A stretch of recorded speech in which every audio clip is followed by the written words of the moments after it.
So there I was, deep diving in my vidIQ AI coach, looking at outliers in my niche for ideas, as I often do. And I noticed that a recurring viral type of short kept popping up, and I had no idea how other creators were making these. So I turned to my other BFF, my ChatGPT, and I asked, and here is what I got. The retention short. What is a retention short? That's just what ChatGPT and I decided to call it so I would remember when I needed to ask for help. Now, moving on. Well, the length seems to be 12 to 18 seconds. 15 seconds is ideal.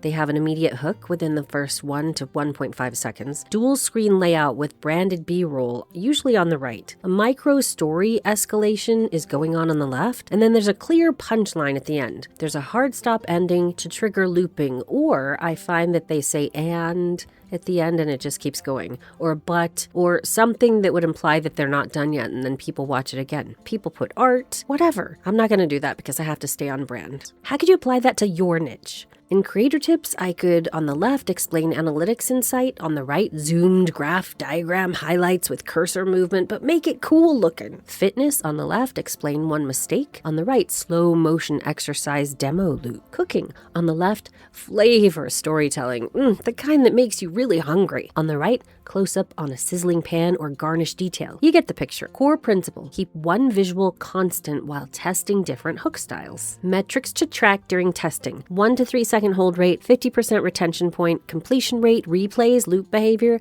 Test 3 to 5 videos like this within 48 hours for a clean comparison. Wow, that means you need to batch record, okay? And then have them go out automatically. Okay, but how do they do the CapCut part? Pause, please. So hit the notification bell on Donnie Mercado and Creator Tips with Donnie, as the first one will be where you'll see how these came out in real time, and you and I will be able to see together if they are as viral as they are for others. And as always on Creator Tips with Donnie, I'll share the behind the scenes of my wins, failures, and OMG, how did they make that? How to create a split screen short. We're doing this in CapCut Desktop. Upload your first video, size it as you need, overlay your second video, select the overlay, apply the square mask, stretch it so that it only shows the part you want. Then you go down to feather and feather it about 20. There you go. Amazing. Now you can add all the special effects you want in CapCut. Don't forget to add text if you want, and a really cool audio when you upload it on YouTube. I can't wait to see what you create.